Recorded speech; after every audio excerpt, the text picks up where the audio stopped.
Welcome to another episode of CrossTalk. My name is Kevin Tocci, and we're here for a very special program.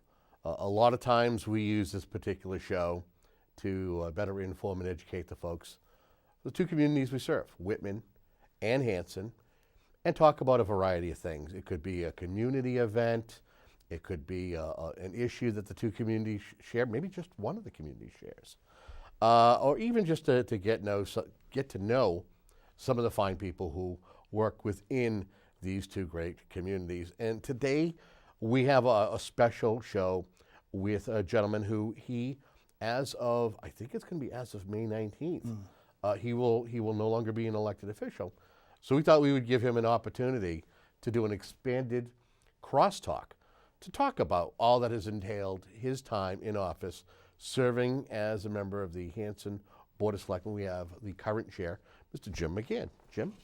Hi, Kevin. Thank you for having me. Welcome to the program. It's been quite the thrilling ride, huh? It has been. It's good to see you, and thank you for having me come in and speak. I appreciate that. And let's just also note that Jim was in recently, actually, when there was, do we have some kind of a special town meeting or something coming up? Or we had one not too long ago. You and Jim, you and Mr. McHugh. Yes, we did. We spoke on, I think we spoke just before the February 5th meeting that we had. Yep. And we had put the word out there on some of the articles. I think there were only 3 articles at that time. But basically to put some verbiage to them and get the word out there on them through your show. So it was very helpful. Thank you. What was it that made you decide to take out papers, talk to various residents, say, sign my paperwork. I think I want to be on the Board of Selectmen. Talk to us about that process that happened so long ago. Thank you, Kevin. Well, I ran primarily because of the new school, which was a huge issue in our town at the time, and there was a number of meetings that were held prior to my deciding to get involved, and I didn't kind of like the way things were going with some of our elected officials on how they felt about it. I know that they felt strongly about having a new school. I felt different about that. I heard people in our town complain about the taxes that were going to be incurred on it. Some of them were from the elderly, and we have a lot of elderly people in our town, right? So there was a woman at one of the meetings, if you remember, I don't know if you remember distinctly, she was very quiet, got up and said basically that her voice was very quiet and that she couldn't afford it. She just simply couldn't afford the taxes. And that struck me. That really struck me because emotions were high. People were furious. They have their own say yes or no. But when I heard her say that, I don't know who it was, but if they ever play the meeting back, I think you'd see it. It definitely. resonated. Yeah, it really did, and that's when too I said I think I'd like to run. I'd like to try to make a difference, and I'd like to try to see if I can bring some independent thought to the entire process to find out really what was going on, because it had first started out that we were going to replace just McQuon, and then it had morphed into both schools, the Indian Head and McQuon. And I believe that's where I thought that I didn't agree with the decisions that were going on in that. So I ran in a recall election against Mr. Amico. That's public record. And by the way, Steve and I are very good friends. We say hi to each other and all that stuff. He does a great job on the Christmas party on every year. So, but I knew it was a very contentious race at the time. And I had my reasons were running simply because I felt that we weren't being heard about the new school, and that we didn't want it morphed into both buildings. We didn't want a $60 million new school, and we needed more information, more analysis to it, like classroom sizes, the number of students. What's really wrong with the Indian Head? It was the roof that was the biggest issue, if you recall. So there was those. It was a very high emotional time, and it was a very contentious point in our town's history, and that's when I ran. You ran. It was around the time there was quite the turnover on the Board of Selectmen, because it was yourself, yes, and 2 other members that joined you. So you went from having, Yeah, you had a change, a 5-member board. That's right. Yeah, 3 new members that were joining. That's right too. I think it was the normal election was I think Bruce Young had won it with Bill Scott, Yep. and I believe Bruce Young had the most votes ever in an in an election. Forgive me, but right after that was the recall, and some period after that. Forgive me, and that's when I got on. Yes, so we made some very good changes, some significant changes, I think, that brought our town together. I'd like to think that it brought our town together. It took some time. It takes some time because there's a lot of hard feelings out there from this, and we got to remember not to take it personal. That we can have a difference of opinion and still be respectful to each other and still like each other. You know what I mean? And even if we don't like each other, then let's at least be civil and respectful to one another, right? What would you say were some of the memorable issues you were able to tackle as a member of that board? I really enjoyed the fact that our entire board moved together, and it's headed up by Don Howard, the Plymouth County Hospital, getting that taken care of. That took a long time to get done, but we made some progress. And what we did was we narrowed the focus on what needed to be done, which was simply removing the building. That's something that everybody agrees with, right? Nobody can say, if you try to do too much, if you try to say, okay, we want to take down the building and we want to do this, and this, it becomes too much, right? So the focus was to tear down the building and then move into the next phases, which we already had in place in some cases. We had several studies done. Sure. And that was one of the items I did. One of the other items I felt proud with that board was the repair of the Indian Head roof. We went through the process. Gale Engineering came in. They did a study, and we got the Indian Head school roof fixed. We pressed to get the McQuon school roof fixed. And I understand that we're selling McQuon now, but these, in my mind, Kevin, these were common sense things. You're living in your home, right? You need a new refrigerator. You might need a new stove. You might need new appliances, whatever, all right? But if your roof is leaking, you know what your priority is, right? Absolutely. Your priority is to fix the roof. And I think that's where, sometimes government struggles with what exactly are the priorities that need to be done first, second, third, fourth, right? So I feel that I was part of the effort to help prioritize the important things that needed to get done in our town. Now, besides the roof, wasn't there was other work done? You had the lentils done. Yes, that's correct too. There were a couple other little things that were done that kind of helped move things along for that building. Right. Yes, right. That was pointed out. Those lentils hadn't been done in quite some time. Right. It was basically a hole in the wall type, right above one of the windows, and those are the things that are a priority, right? You have to have a good foundation. You have to have a good roof. You have to have a good building before you can start working on the inside-out stuff, right? Asbestos in the building was mentioned many times. The tiles on the roof was talked about. Much of it was on the schools. But I've been fortunate to be part of some of the things that, as Mike McHugh read his accomplishments, that I was part of too. And I wish I had brought them with me, to be frank with you. But I think, how do I say this to you? I think I've left, when I leave in May 19th, I think that I will have left the town in better shape than it was when I came in. You found it, right? Right, yeah. So that's, that saying, right? And I think I lived by that to the best that I could. And, am I perfect on things? No. I don't think anybody can ever claim that they are.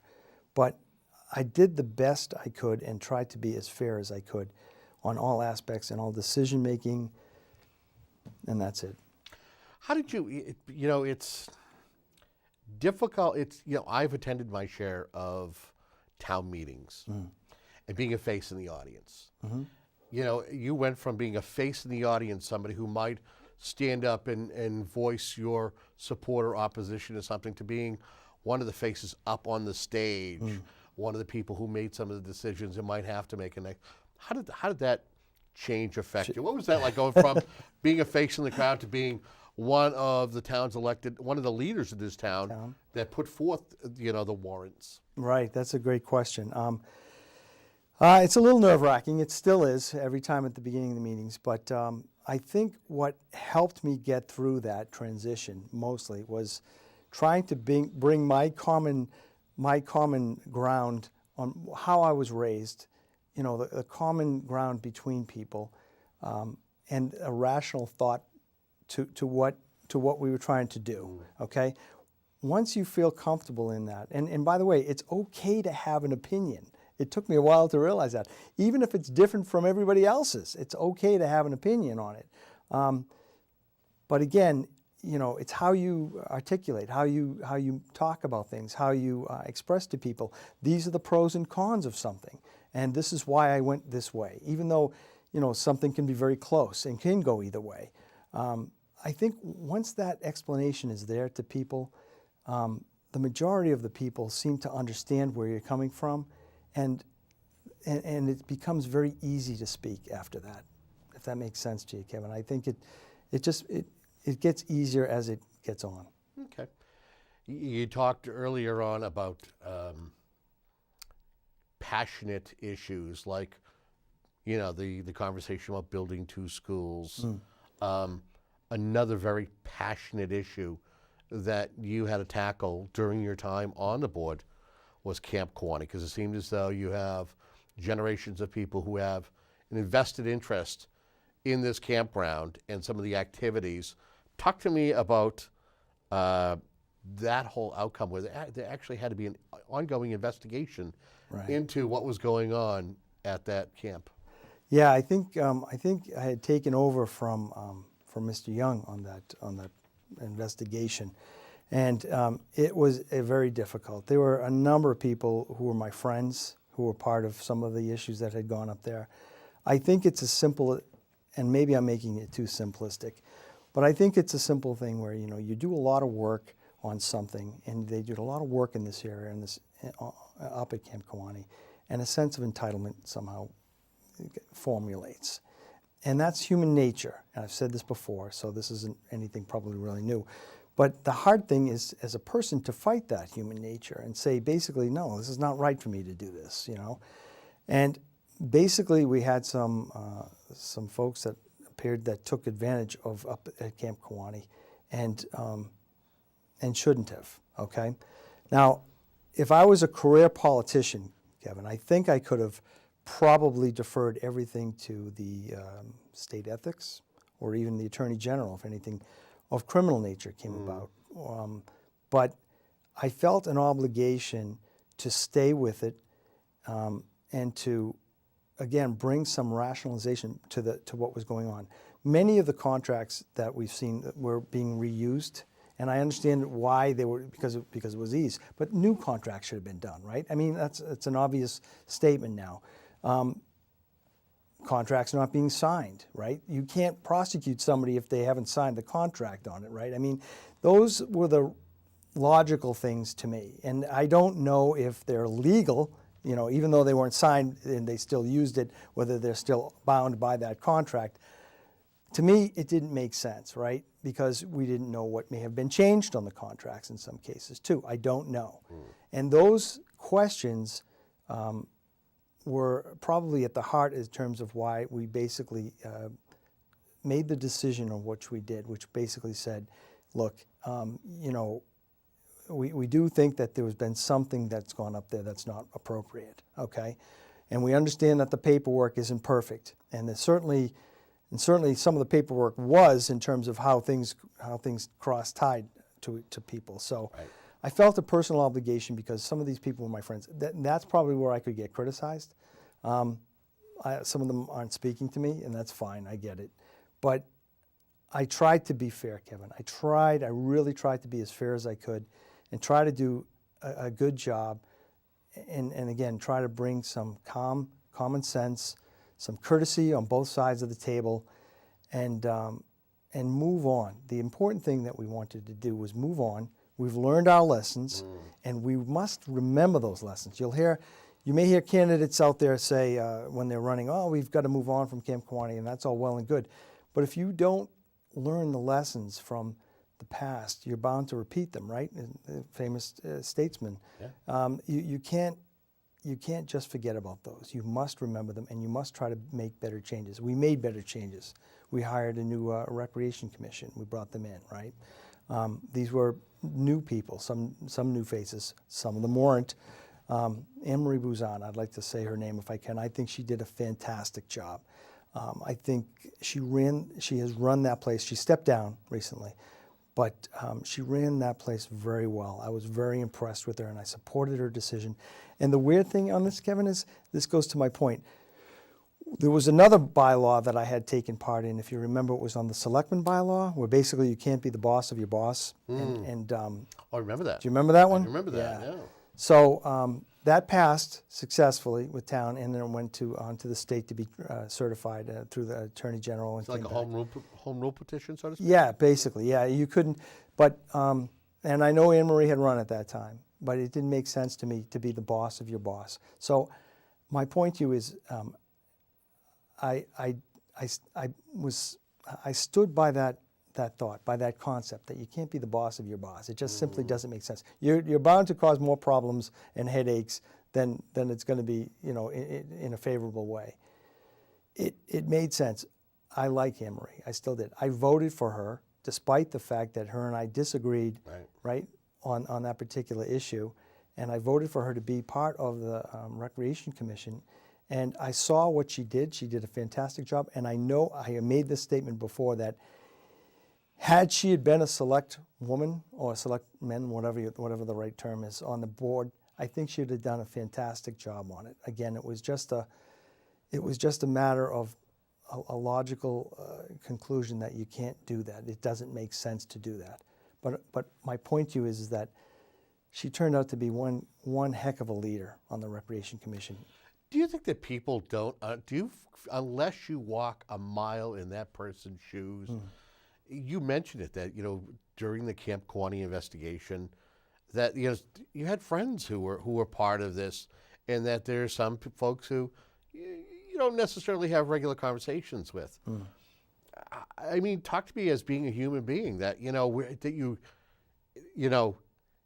this is something that tears at you, and then maybe you lose a couple of hours sleep because you're like, oh my God, what can I do differently? How can I make everybody happy? And then you realize you're like going, I can't. Right. I have to do what's right. Well, that was the thing, and I hope I'm not looked upon as being too selfish by trying to take it on and trying to deal with it. Because again, if I were a career politician, I probably would have deferred everything to the state, right? And just let them come back at us. They may have thrown it back at us, of course, and said, no, you deal with it, here you go.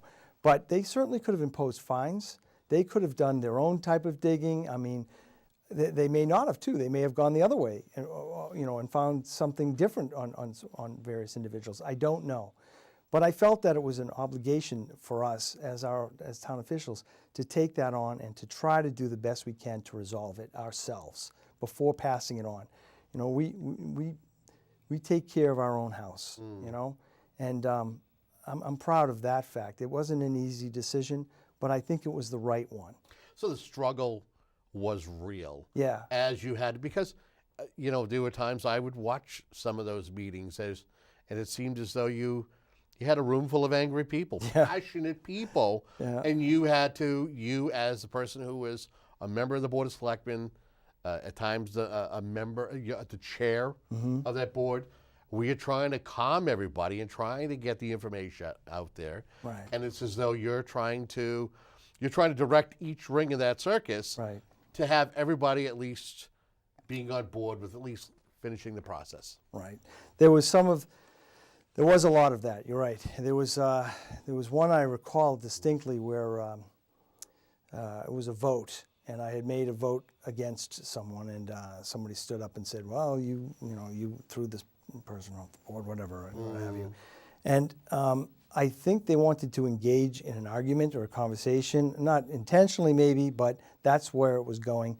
And I just I let the person speak, and they had their right to their opinion. Whether it be right or wrong, it's their opinion, and they have the right to speak to it, and let them speak to it. And I'll never forget, Mr. Young wanted to engage in this, and I looked over at Bruce, and I said, "Bruce, I don't want to engage in this anymore." And I said, Thank you very much. Your point is duly noted.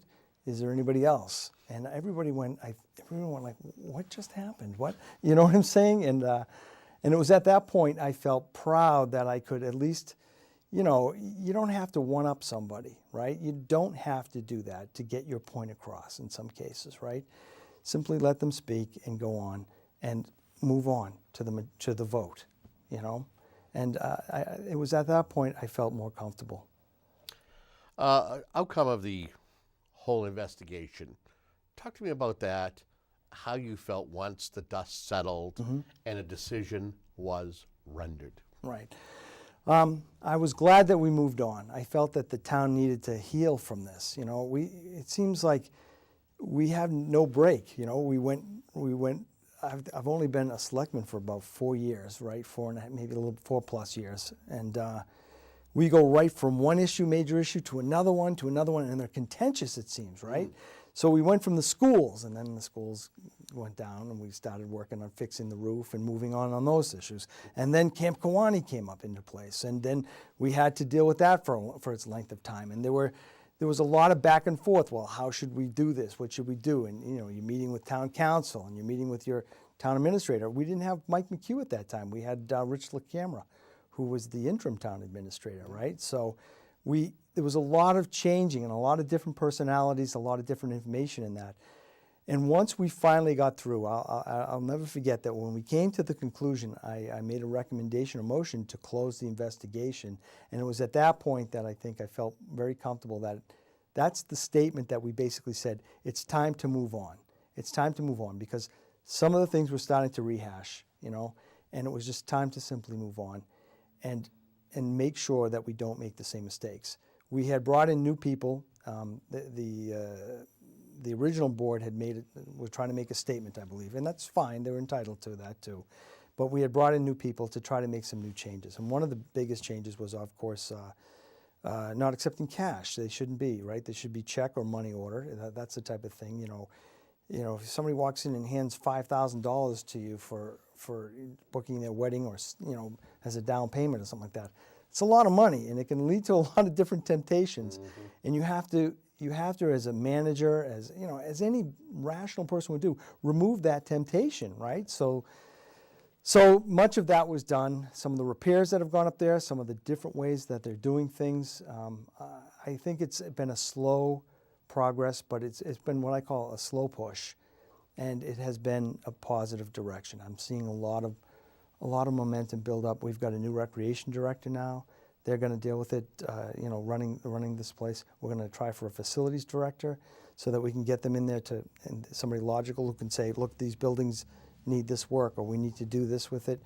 I think we've made progress, or we're moving forward, or moving in the right direction. So. Okay. Are you so you're basically satisfied with the outcome of Camp Kiwanee? Would you say that the town has begun the healing process? Do you feel that some folks still want to scratch that wound? Yeah, I do. There are some that won't let it go, and that's understandable, I guess, you know. But the important thing is you've got to, you know, I would recommend to those people, you've got to know that you've got to do sometimes what's in the best interest of the town versus what your own personal want and need is, okay?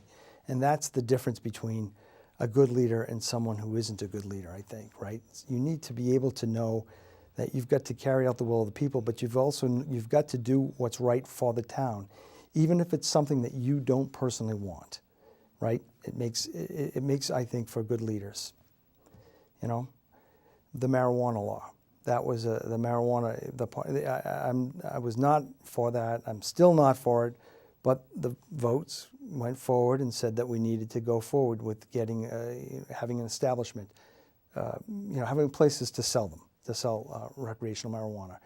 I'm not happy about it, but it's something that we're dealing with. The planning board under Joe Weeks had made some recommendations on where to go and where they can do some of these shops along 27. They're going to try to come up with a map. We recommended on the places that they can, where you can do it, where you can't. Obviously, you can't be, close to a school district. It's similar to like common sense. Yeah, common sense stuff. Common sense stuff. Yeah. But there were some business. I got a phone call from an attorney who basically told me he represented one of the businesses, and he didn't want to say the name of them, but he did say that he said that he felt that the business person was not happy about this being placed, so they didn't want a pot shop being put up next to them. So at the meeting, I said, God help us if we lose good businesses simply because we're instituting this as well, right? Because that goes opposite of what we did, and I don't think anybody thought that that was going to be an issue. So it's who knows? It might be like prohibition. I don't know. You know what I'm saying? I don't personally like it, but honestly, it might take off, right? Let's come back to that in a moment. Okay. I want to finish up with the Camp Kawani. I actually want to touch upon assembling the new rec commission and going about the business of hiring a new director, and if there needs to be new directors. It seemed like it took a while before you were able to kind of get a director in place, right, and kind of have everything kind of smooth out. Right. There's a logical reason to kind of let some things just calm down before you start moving again. We had hired, I don't know if you remember, Kevin, but we had hired a recreation director, and she didn't work out. She decided to move on, and that's part of the process. I think it was within the 6-month period.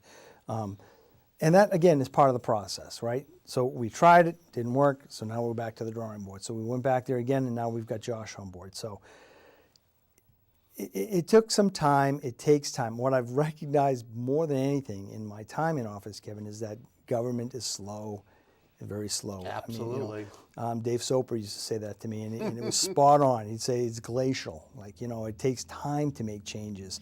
You can't just run in and say, you've got to do this, this, and this. Just like for budgeting, you can't simply say, oh, because we've got extra money here, we can take it out of here and put it in there. No, it has to be transparent. There's a process that has to be followed in order to do that. You can't just, willy-nilly it, right? So, and it's got to be transparent. It's got to be transparent.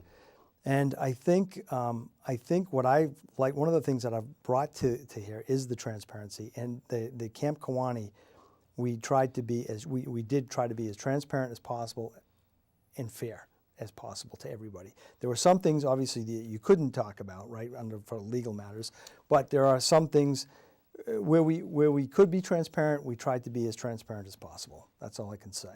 But did it seem as though there was resistance at every turn with that particular issue? That it just, if somebody, that you try to get information, you're trying to have explanation, that there was resistance, and almost as though you had built-in filibusters from point A to point B because you're trying to get the information out there. Did you feel that was happening at all? Absolutely. Or did you feel that things went along smoothly? No, I feel that there's some hardcore folks out there who wanted things to stop or not to work, or maybe see the camp fail after this. You know what I'm saying?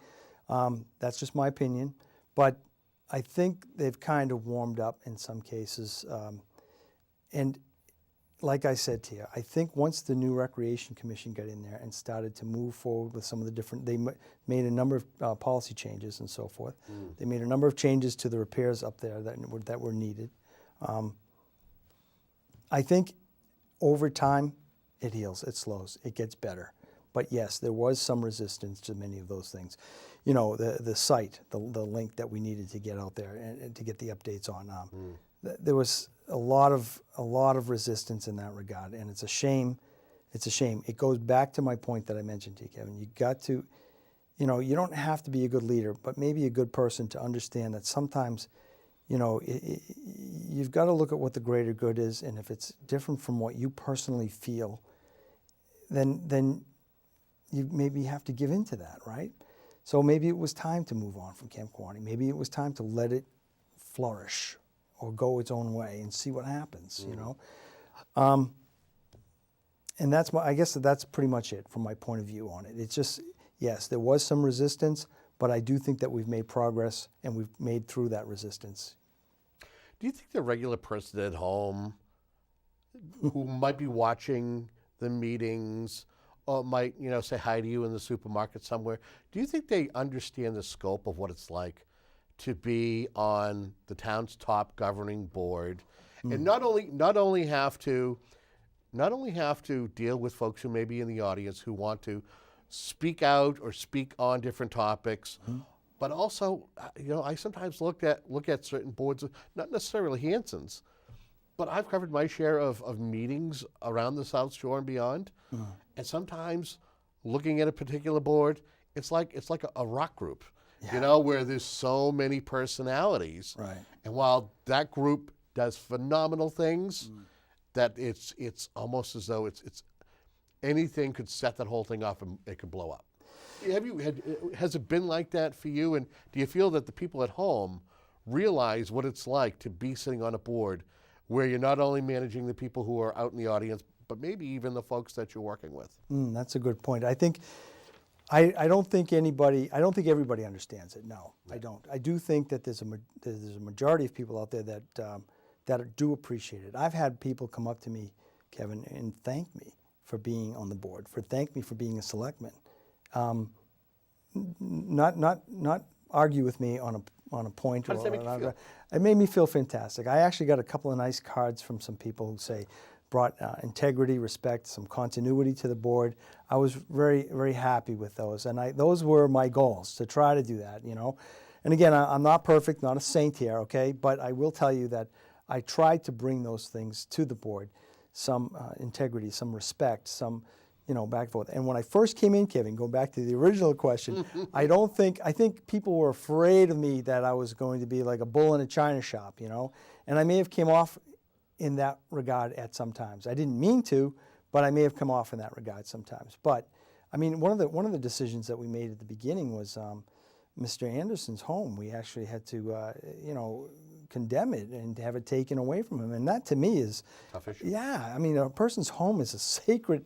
It's their church to some degree, right? Right. That was one of the first things that I really got into, and I felt bad for the man. I mean, how could you not? You know what I'm saying? And I know that there was some resentment between maybe some of the members or whatever toward some difficulty between the two, but you had to put that aside and say, where is this guy coming from?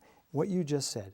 Walking in their shoes, seeing what it's like to be in this position, and having that understanding, and remembering it, Kevin, as you speak with them, and remembering it as you deal with them, is very challenging. And I don't think that's something that everybody has a talent for, but I think that's an important point, because it puts things into perspective for you. You know what I'm saying? And it changes your tone. It changes your mannerisms, the way you are, or the way you may say something. I felt really bad about Mr. Anderson, and when we did that, when we had to take away his property, I understood those neighbors and what they went through. And one of the neighbors didn't want to talk to me because I had some empathy I felt for them, which is fine. They're entitled to that, right? I mean, I don't know what they went through either. So maybe, if I had known. It's hard to immerse yourself into a situation like that. Right, yeah. But when there are rules and regulations and ordinances and bylaws that are put in place, and somebody's not following those rules, and they've been given chance after chance after chance, it becomes, you have to do your job, right? And that's what it came down to. You know what the fun part is? What's that? You don't get paid. You're a volunteer. Yeah. People, and it's probably equated to you almost like you're working two jobs. Yeah. You are somebody who works a full-time job. Yeah. But I'm sure that being a selectman is like that second job. Yeah, you're right, Kevin. And there was, during my term, there was some comments to the fact that some people thought that we get paid. We do not get paid anything. Yeah. And that's okay. I knew that going into the game, right? And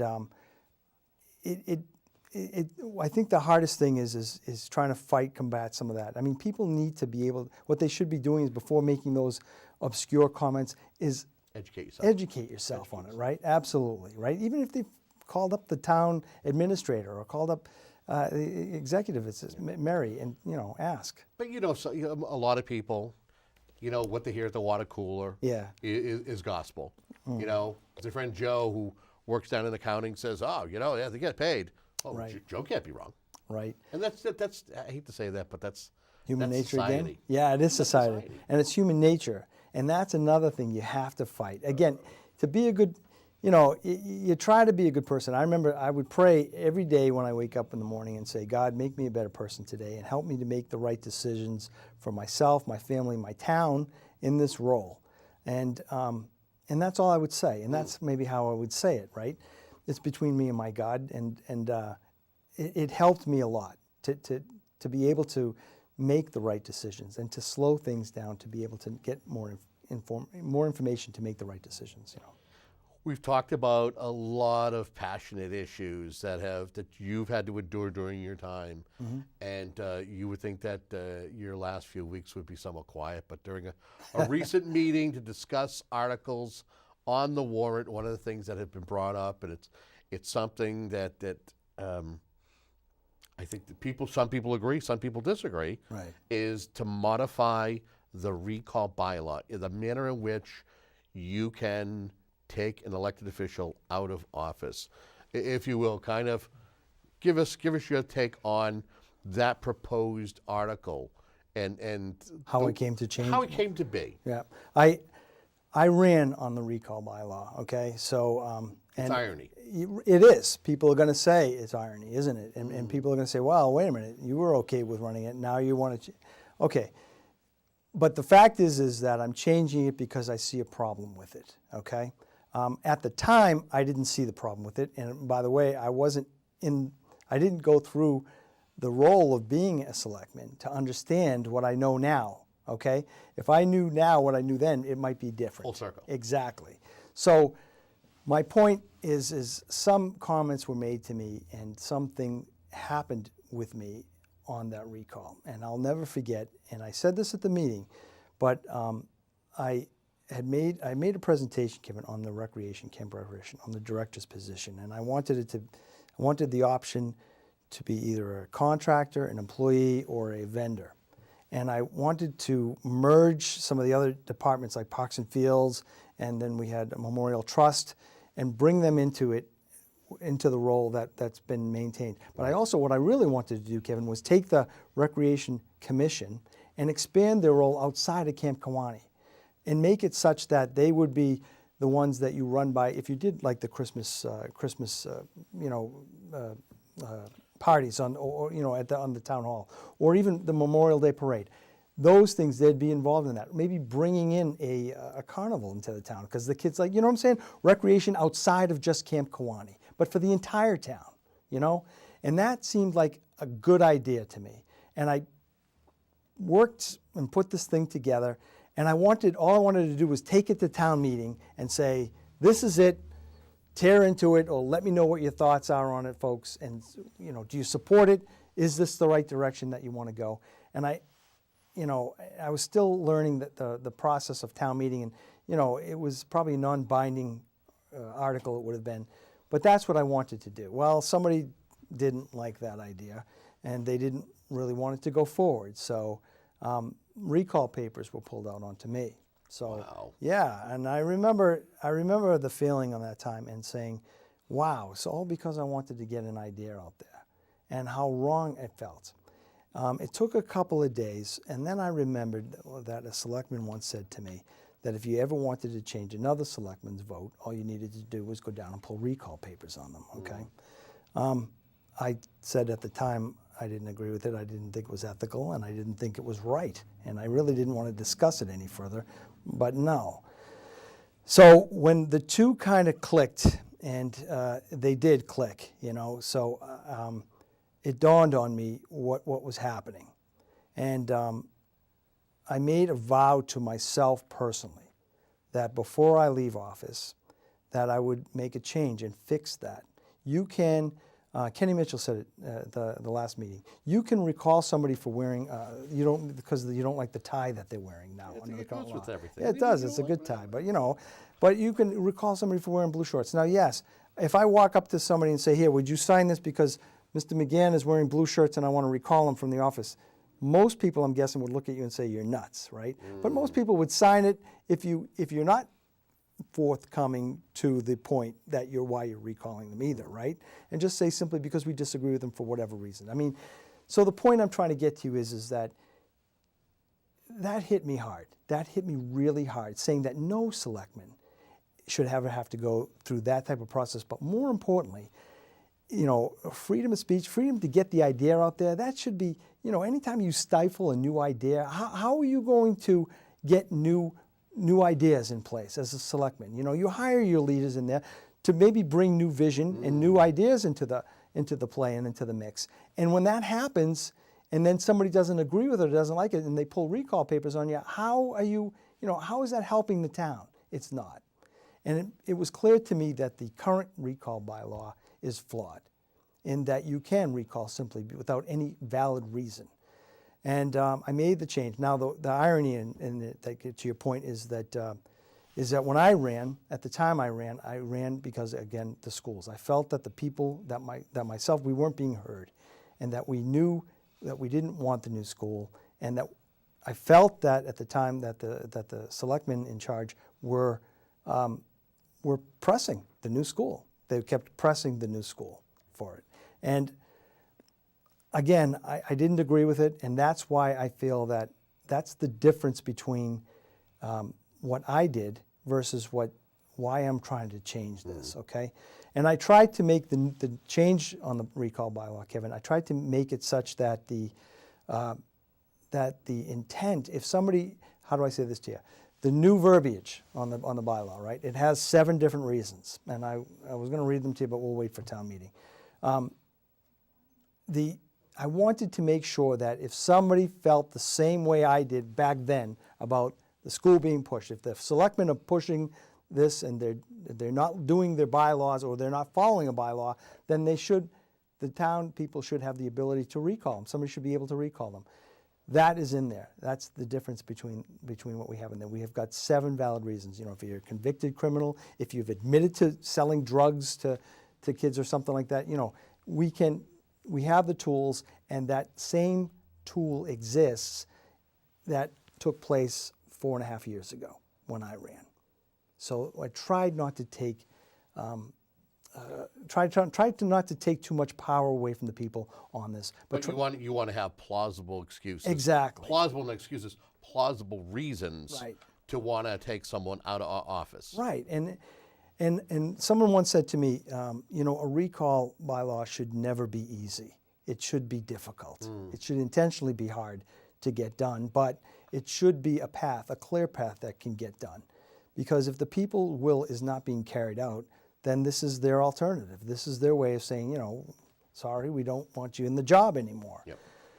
But don't take somebody out of the job simply because they have an idea and want to present it to the town. I'm talking about an idea, not something that was engraved in stone. Yeah, nothing binding. Yeah, exactly. Right. Well, let me ask. I'm going to ask you this because I think this would be something that a normal person would want to ask you. How did you feel when you heard somebody that did that? Not looking for names, but did you happen to know? Were you able to find out who the individual was that did it? Yes. Again, just looking to get your thought. And would people be surprised if they knew who the person was? No names, but I just want to get your feeling as a human being that this happened to. Yeah. At first, I think any human being who's being recalled, maybe especially evil ones, I don't know, but if somebody's done really something egregious, then obviously But yeah, if in this example, I was hurt. I wasn't angry. I was probably more hurt. I found out who it was. I had gotten either a phone call or I reached out to them. I'm not sure which it was, but I met with them, met with a couple at town hall, and discussed the plan, discussed what was going on, because I felt that would be the right way. I agreed to back off from it, and they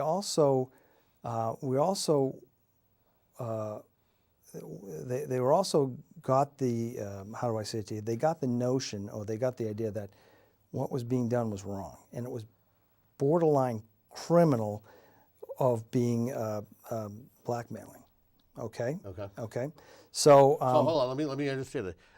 This is how these individuals felt, or this is how you felt? No, this is.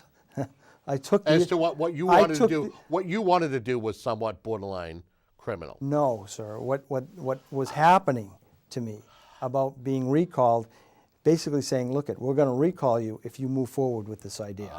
Okay? So I just want to make sure I clarify. yeah, I was told by another selectman that the whole thing would go away if I just retracted everything. And now that to me says blackmail, okay? And when I called the Attorney General on it, and I did, Kevin, all right? That's new news to probably to everybody right here and now. I was told, yeah, that is. So the point was made, and the papers were never turned back in, okay? Because had they had been turned back in, with all that had been said and done, I think there could have been a good case made. Wow. I don't know if it would have concluded to that, but I do think that a good case could have been made. It didn't happen that way. Things calmed down, worked out, and that's fine. Basically, we looked at we almost hired a vendor, I think, for the director position. It was looked into, so it came to kind of a fruition in a way.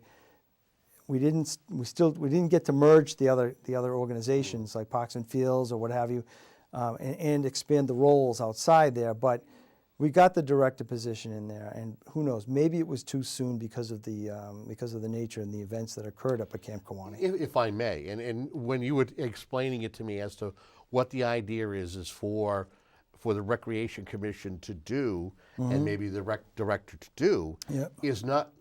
And I'm just saying this just because one of the two towns that we serve, I believe that the rec director and the rec commission in Whitman actually does pretty much what you just said, where they plan a lot. They just recently did an Easter egg hunt. Yep. They did 4th of July. They do 4th of July. Do Sure. the family fun day. They do Christmas. Right. They're trying to fill that void of the great event we used to have, Winterfest. So, what you have mentioned in regards to a vision, yes, it's not so far-fetched in just from my knowledge of at least what another community does. Right. And I agree, and that's what I really wanted. That's the direction that I kind of wanted this whole thing to go. Now somebody might say to me, well, Jim, why didn't you stick to your guns? Why didn't you just go forward and say, hey, wait a minute, you got this happening. Why didn't you maybe press charges or bring charges on? It goes back to my point, Kevin, that you've got to do sometimes what's right for the town versus what's right for your own personal interests, right?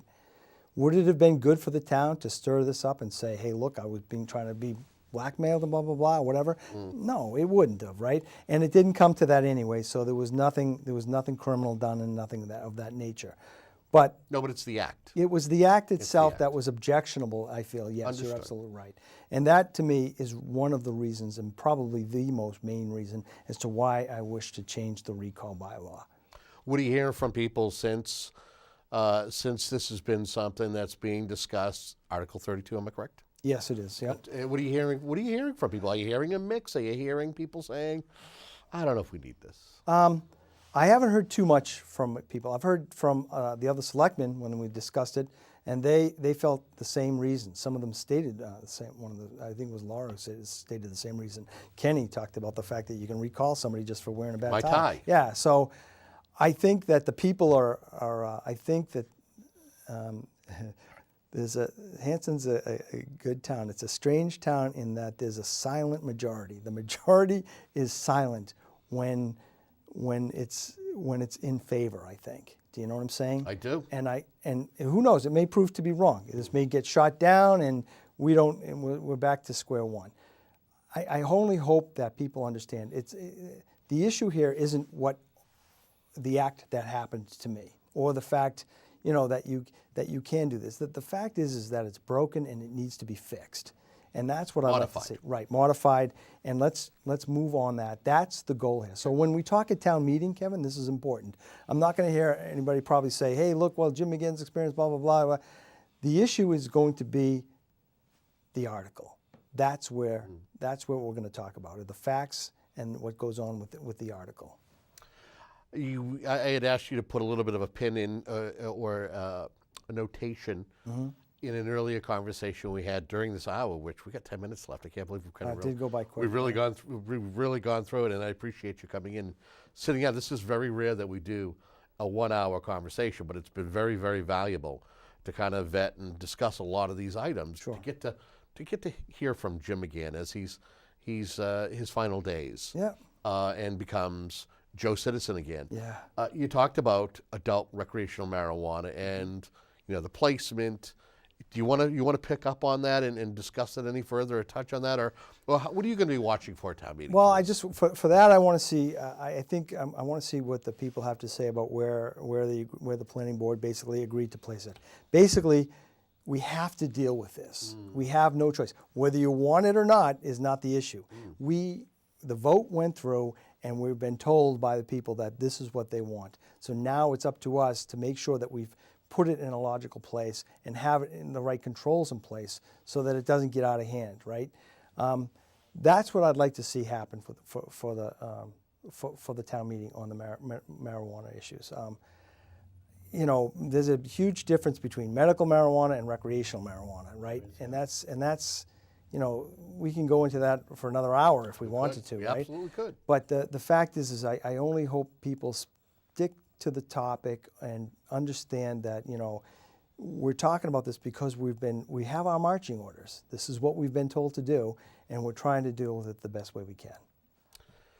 Talk to me about a decision that you made not to run for another term. What was that like? How'd you agonize over whether to seek? Because I think that you would have been successful. Do you? That's just me, because for the simple fact is you're an incumbent. And people recognize your name. I'm sure there are people out there, you said people have walked up to you and thanked you for your work. So I think your chances of being reelected would have been really, really good. But you made a decision and said, yeah, I'm all set.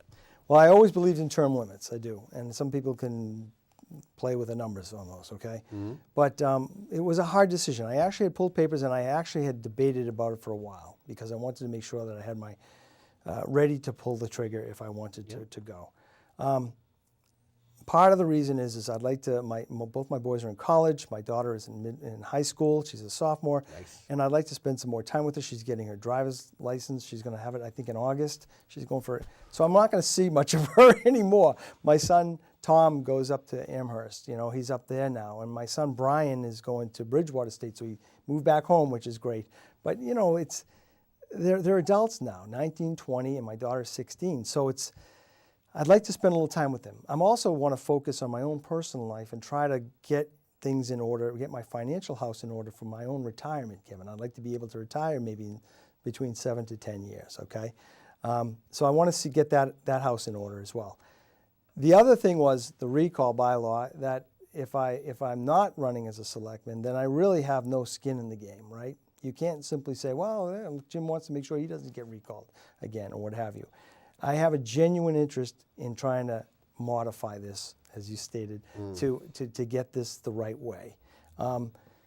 It was a very hard decision. I had a lot of talks with my wife, who has been very fortunate. She's been out of the picture. I don't think anybody, you know, knows who she looks like, I'm sure, but she just does not want to be part of the part of politics. So she's indicated to me that it was time to get a rest, time to get a break. Who knows? I'm 55 now. Maybe in 15 years I'll run again. It's not out of the question. It's not there, right? Not out of the question.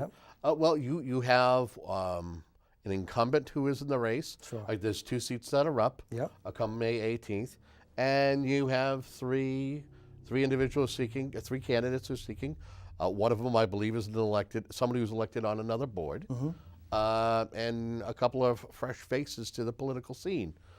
Give me your thoughts on this race. Can I? Okay. I first of all, I think Don Howard I have a great deal of respect for that man. I mean, you know, he does his best. He's placed himself out on the Water Commission. He's looking forward to the town. He wants to put up a new tower. He wants to try to make the water situation accessible. We've had a lot of new growth in this town, and nobody but him, you know, the other water commissioners, yes, are talking about the water situation, what we're going to do for that. So they're looking at a new well, right? He's a better man than I am, and I really would like to see that man get back into office. He's a treasure. He brings a lot. He does bring a lot, you know, and he has a lot of experience and wealth of knowledge. My other person who I like for experience, Joe Weeks he's lived in the town all his life. He's grown up here. He's got the kids in the school system. You know, he's on the board. He's on the planning board, so he's got board experience. He's done very well as a professor at Bridgewater State College. You know, I've talked to Joe. He's got some got some great points, and he's really trying to do what's right for the town. If it was Joe, not Joe, then the other party candidate I would like is probably Matt Dyer. I think Matt's a good kid, but the problem I feel with Matt is that he doesn't have as much experience. But you know something? I didn't have much experience when I got in, right? So you don't know what's going to happen. He seems like a good-hearted person who wants to try to do the right things for the town. But my honest opinion, Kevin, I think Joe Weeks has the experience and the knowledge for it too. So those would be probably my two guys that I'd like to see get in. But we'll see. It's up to the will of the people, And I really hope. My gut tells me that no matter who gets in the office, and if it's Donnie already, he already knows. But of the three new guys, they're going to learn. They're going to be walking in these shoes, and they're going to go through what I've gone through, and they're going to come out in the long run with a lot of knowledge. And who knows? Maybe they'll do things better than. Hopefully, they'll leave things better than when they. One thing I'd like to say is to make sure that. We always do things for our kids. Our future, they're our future, I get it, right? But, there's a lot of elderly people in this town. There's a lot of old people. I'm an old person in this town. My kids tell me I'm an old person, all right? So we've got to put them somewhere. They want to stay in their homes, right? We can't out-tax them in such a way that we force them to move out. And I really would ask the candidates to make sure that they remember our senior citizens, man, because fixed incomes. Yeah, exactly, fixed incomes. Those people seem to be forgotten a lot of the times, and I think they make up a great number in the town of Hanson. So we got less than 3 minutes left. Okay. How do you want to be remembered as an elected official in this town? How do you want to be remembered? How do you want to close out the segment? Okay. What I'd like to be, the way I'd like to be remembered, the way I'd like and the way it happens, history will have to take some time before we really come through and see what happens, right? Sure. But I think I'd like to be, some of the comments that I've received are somebody who's brought some stability, some continuity, some rational thought to the board, integrity, a respect on both sides of the table, somebody who can say and look at me and say, well, I didn't always agree with what he did, but I know that he did the best that he could, and he was trying to do what the best interest for the town, not just himself or his own personal agenda or somebody else's personal agenda. I should tell you, Kevin, some of the people who supported me during my campaign, I voted against on certain issues. So, when I was on that board as chairman, and it wasn't easy. You know what I mean? But again, you have to take that step to say what's the best. So how would I like to be remembered? Somebody of integrity, somebody who brought some respect to the town, somebody who brought some continuity, and overall, not such a bad guy. Jim, I want you to enjoy your remaining days on the Board of Selectmen, and I look forward to seeing you out on the street as a regular citizen. Yeah, May 19th. And finally getting to see what your wife looks like. Yeah. Because we don't know what she looks like. Yeah, she's... But I also want to say to the folks at home is that it's important that, you try to weigh both sides of issues. Mm-hmm. You do have upcoming decisions, whether it's at a town meeting, whether it's at town election. Be informed and realize that, sometimes doing the job looks easy. We can all sit at home on the couch on Sunday and yell at Tom Brady and go, I would have done a better job. But then when you got to wear his cleats and try to throw that pass downfield, it's not so easy. But please get out there, make a difference, vote, be informed. And again, if you have ideas for a program like this or you want to do a show here, info@whca.tv is the way. Well, for Mr. Jim McGahan and the folks behind the glass, that's it for this episode of CrossTalk. Until the next time.